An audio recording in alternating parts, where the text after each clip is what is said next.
Anti circular society সম্পর্কে একটি টিকা লেখো। দশম শ্রেণী মাধ্যমিক। অ্যান্টি সার্কুলার সোসাইটির পটভূমি 1905 খ্রিস্টাব্দের 16ই অক্টোবর লর্ড কার্জন বাংলাকে দ্বিধা বিভক্ত করেন। পূর্ববঙ্গ এবং পশ্চিমবঙ্গ দুটি প্রদেশে বিভক্ত করেন। এই ঘটনার প্রতিবাদে বাংলার ছাত্র সমাজ বঙ্গভঙ্গ বিরোধী স্বদেশী এবং বয়কট আন্দোলনে ঝাঁপিয়ে পড়ে। দলে দলে ছাত্ররা স্কুল কলেজ ত্যাগ করে মিছিল, অবরোধ, বয়কট, বিদেশি দ্রব্য বয়কট ইত্যাদি কর্মসূচিতে অংশগ্রহণ করে। এই পরিস্থিতিতে বঙ্গভঙ্গ বিরোধী আন্দোলন থেকে ব্রিটিশ সরকার বাংলা তথা সমগ্র ভারতের ছাত্র সমাজকে দূরে রাখার উদ্দেশ্যে কয়েকটি সার্কুলার জারি করে। এই সার্কুলারগুলির মধ্যে অন্যতম হল কার্লাইল সার্কুলার, যা 1905 খ্রিস্টাব্দের 10ই অক্টোবর ঘোষিত হয়েছিল। এই সার্কুলারে বলা হয় যে যদি কোনো ছাত্রছাত্রী কোনো রাজনৈতিক আন্দোলনে বা সমিতিতে অংশগ্রহণ করে বা প্রকাশ্যে বন্দে মাতরম ধ্বনি উচ্চারণ করে, তাহলে ওই সমস্ত ছাত্রছাত্রী এবং শিক্ষক শিক্ষিকাদের গ্রেপ্তার করা হবে, অর্থাৎ শাস্তিমূলক ব্যবস্থা গ্রহণ করা হবে। 21শে অক্টোবর 1905 খ্রিস্টাব্দে পেডলার সার্কুলার ঘোষিত হয়। এই পেডলার সার্কুলার এবং অপর একটি সার্কুলার হচ্ছে লায়ন সার্কুলার, যে সার্কুলারের মাধ্যমে ছাত্রছাত্রীদেরকে বয়কট আন্দোলন থেকে দূরে থাকার নির্দেশ দেওয়া হয়। যদি কোনো ছাত্রছাত্রী বয়কট আন্দোলনে অংশগ্রহণ করে তাহলে তাদের ভবিষ্যতে কোনো চাকুরি হবে না, সরকারি চাকুরি হবে না, এবং ছাত্র এবং শিক্ষকদেরকে প্রতিষ্ঠান থেকে, সরকারি প্রতিষ্ঠান থেকে বরখাস্ত করা হবে। বলা বাহুল্য, ছাত্ররা এবং উচ্চপদস্থ কর্মচারীরা এই সমস্ত ঘোষণাপত্র বা সার্কুলারকে খুব একটা পাত্তা দেয়নি। তারা রাস্তায় জনসমাবেশ, মিছিলে অংশগ্রহণ করে, বয়কট আন্দোলনে অংশগ্রহণ করে। সরকারি কর্মচারীদের বরখাস্ত করা বা ছাত্রদের স্কুল কলেজ থেকে বহিষ্কার করার ভয়ে তারা পিছিয়েও হটেনি। ঠিক এই সময় বাংলায় শচীন্দ্র প্রসাদ বসু 1905 খ্রিস্টাব্দের 4 নভেম্বর অ্যান্টি সার্কুলার সোসাইটি প্রতিষ্ঠা করেছিলেন কলকাতার 4/1 কলেজ স্কোয়ারে। তাকে এই কাজে বিশেষভাবে অনুপ্রাণিত করেছিলেন সুরেন্দ্রনাথ ব্যানার্জি এবং কৃষ্ণকুমার মিত্র। এই কৃষ্ণকুমার মিত্র, যিনি প্রথম বয়কট শব্দটি ব্যবহার করেছিলেন তার লেখা সঞ্জীবনী পত্রিকায়। প্রাথমিকভাবে অ্যান্টি সার্কুলার সোসাইটির প্রাথমিক উদ্দেশ্য ছিল যে সমস্ত ছাত্রছাত্রীকে ব্রিটিশ সরকার তাদের সরকারি শিক্ষা প্রতিষ্ঠান থেকে বহিষ্কার করেছে বা যে সমস্ত শিক্ষক শিক্ষিকাদেরকে কর্মচ্যুত করেছে, তাদেরকে তাদের জন্য পুনরায় বিদ্যালয় তৈরি এবং সেই বিদ্যালয়ে শিক্ষাদানের ব্যবস্থা এবং সরকারি স্কুল হতে বহিষ্কৃত শিক্ষকদেরকেও শিক্ষকতার সুযোগ করে দেওয়া এবং এই উদ্দেশ্যে অনেক স্কুল কলেজ গড়ে উঠেছিল। রংপুর, বরিশাল, খুলনা, নোয়াখালী প্রভৃতি জায়গায়।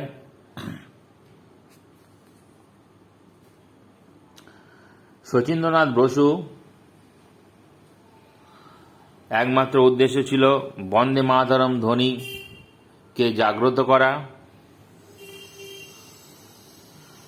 এই উদ্দেশ্যকে বাস্তবায়িত করার জন্য যে সমস্ত কর্মপদ্ধতি বা যে সমস্ত কার্যক্রম গ্রহণ করা হয়েছিল তার মধ্যে অন্যতম হল জাতীয়তাবাদকে বাঁচিয়ে রাখার জন্য, ছাত্রছাত্রীদের ভবিষ্যতের জন্য জাতীয় শিক্ষা ব্যবস্থা তৈরি করা, যা পরবর্তীকালে বাস্তবায়িত হয়েছিল। জাতীয় শিক্ষা পরিষদ গঠিত হওয়ার মাধ্যমে 1906 খ্রিস্টাব্দের 14ই আগস্ট কলকাতায় জাতীয় শিক্ষা পরিষদ গঠিত হয়।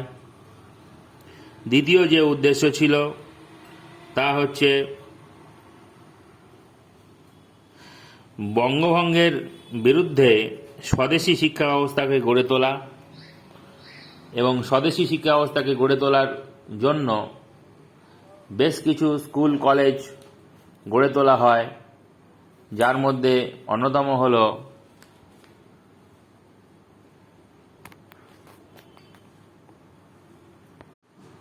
কালীপ্রসন্ন দাশগুপ্ত ও ব্রজসুন্দর রায়ের নেতৃত্বে প্রথম জাতীয় বিদ্যালয় স্থাপিত হয়েছিল। রংপুরে জাতীয় শিক্ষা প্রতিষ্ঠান স্থাপনের উদ্যোগ দেখতে পাওয়া যায়। রবীন্দ্রনাথ ঠাকুর, হীরেন্দ্রনাথ দত্ত, সতীশচন্দ্র এরা 1905 খ্রিস্টাব্দের 5ই নভেম্বর জাতীয় শিক্ষার কর্মসূচি গ্রহণ করার উদ্দেশ্যে কলকাতায় একটি বিশাল জনসভায় নেতৃত্ব দেন এবং জনসভায় এরা বক্তৃতাও দেন, যেখানে সরকারি আদেশে শিক্ষা প্রতিষ্ঠান থেকে বহিষ্কৃত বা শাস্তিপ্রাপ্ত ছাত্রদের জন্য বিকল্প শিক্ষাদানের ব্যবস্থা করার জন্য একটি খসড়া রচিত হয়, যার ফলস্বরূপ পরবর্তীকালে রবীন্দ্রনাথ ঠাকুর শান্তিনিকেতন গড়ে তুললেন। অরবিন্দ ঘোষ 1906 খ্রিস্টাব্দে বেঙ্গল ন্যাশনাল কলেজ গড়ে তুললেন এবং বেঙ্গল টেকনিক্যাল ইনস্টিটিউট গড়ে উঠল এবং ব্রহ্মবান্ধব উপাধ্যায়ের নেতৃত্বে সারস্বত আয়তন গড়ে উঠল।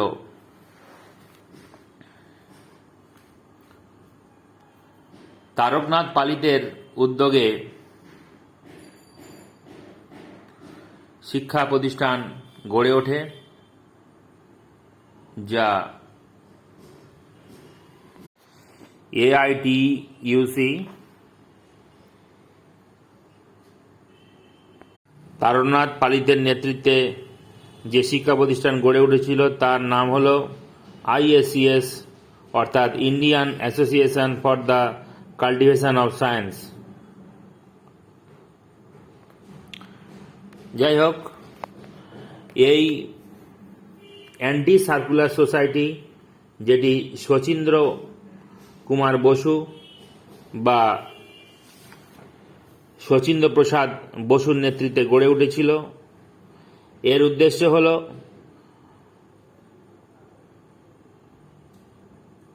ছাত্রদের দিয়ে বিলাতি বস্ত্রকে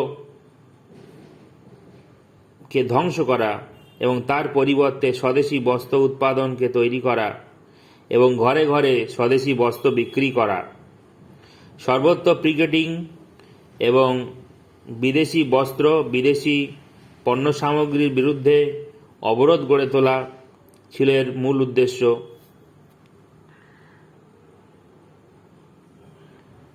রবীন্দ্রনাথ ঠাকুরের লেখা গান বাংলার বায়ু বাংলার জল, পুণ্য হোক পুণ্য হোক পুণ্য হোক হে ভগবান, রজনীকান্ত সেনের লেখা গান মায়ের দেওয়া মোটা কাপড়, মাথায় তুলে নে রে ভাই, দিন দুঃখিনী মা যে তোদের, তার বেশি আর সাধ্য নাই। এই গানগুলি ছাত্র সমাজের একটা উদ্দীপনা তৈরি করেছিল। ছাত্র সমাজে এই উদ্দীপনাটা আরও বিপ্লবাত্মক প্রভাব ফেলেছিল ছাত্র সমাজের মন এবং শরীরকে তৈরি করার ক্ষেত্রে। অ্যান্টি সার্কুলার সোসাইটির অধীনে ছাত্ররা যাতে গোপনে লাঠি খেলা, ছোরা খেলা, শরীরচর্চা, কুস্তি, ব্যায়াম ইত্যাদি বিষয়ে প্রশিক্ষণ গ্রহণ করতে পারেন, সেজন্য শ্রী অরবিন্দ ঘোষ এবং সুকুমার মিত্র ডিফেন্স অ্যাসোসিয়েশন গড়ে তোলেন, যা অ্যান্টি সার্কুলার সোসাইটির নেতৃত্বে আন্দোলনকে আরও দীর্ঘায়িত করেছিল, আরও শক্তিশালী করেছিল। ছাত্রদের আন্দোলনকে আরও ঐক্যবদ্ধ করতে এবং ব্রিটিশ সরকারকে চ্যালেঞ্জের সম্মুখীন করতে ছাত্ররা পেরেছিল একমাত্র শচীন্দ্র প্রসাদ বসুর প্রচেষ্টায়।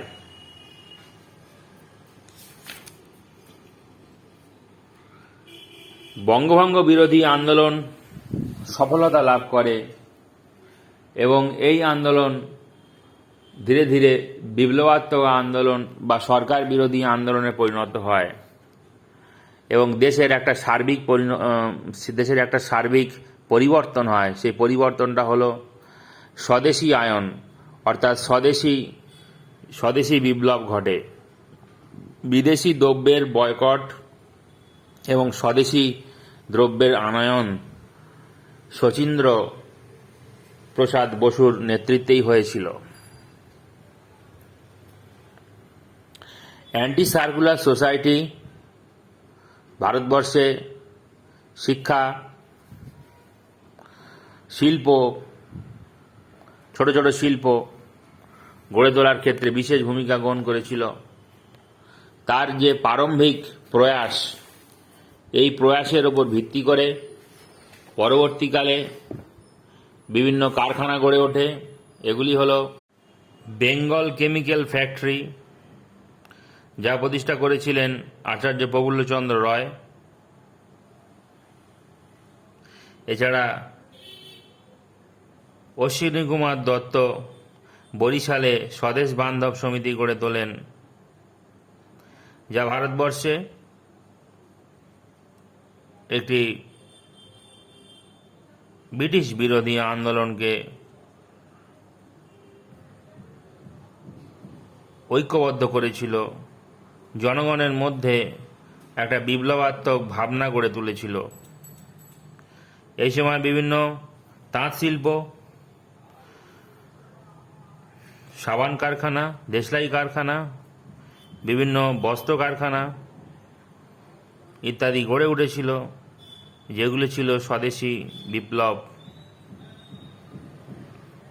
স্বদেশী বিপ্লবের ফলে ভারতবর্ষে ইংরেজ বিরোধী আন্দোলন এবং মুক্তির একটা পথ দেখতে পেয়েছিল ভারতীয়রা।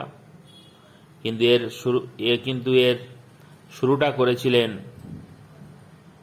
শচীন্দ্র প্রসাদ বসু, রবীন্দ্রনাথ ঠাকুর, অরবিন্দ ঘোষ, ব্রহ্মানন্দ উপাধ্যায়,